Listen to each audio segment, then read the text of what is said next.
Well, you may have heard a startling statistic about the Spokane Police Department recently, a claim that it is the third deadliest police department in the entire country. So where does that number come from and just how accurate is it? Our Casey Decker explains tonight.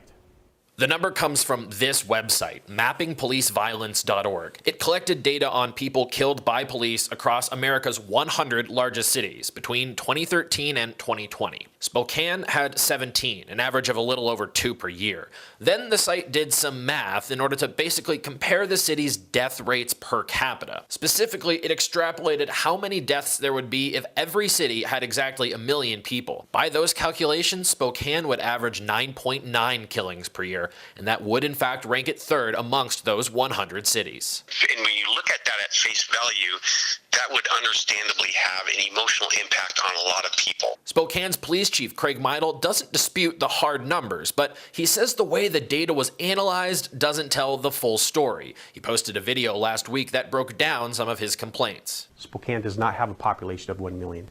In order to get to that 1 million threshold that they use, we would have to multiply the Spokane population by almost 5. He says in doing this sort of per capita math, the data basically gets skewed out of proportion. The smaller the sample, the bigger the change you're going to see with even 1 degree of change in that sample. For instance, Spokane police killed 1 black person over the 8-year span. But if Spokane had 1 million black people, that would equate to an average of nearly 28 deaths per year. And though that figure may be mathematically correct based on an algorithm of a population of 1 million, when you provide the context of that data, which is using 1 African-American death in 8 years, I think that gives people a different perspective. Furthermore, by choosing the top 100 cities, Spokane gets compared to New York and LA, but not to similar-sized cities like Boise or much smaller cities. Still, the raw data does show Spokane's police force is deadlier than those in several larger cities. Those 17 deaths over 8 years, still more than we saw in places like Boston, Tampa, and Miami. That's why Meidel acknowledges there's still a lot of work to do and that managing use of force remains one of his top priorities. We're constantly looking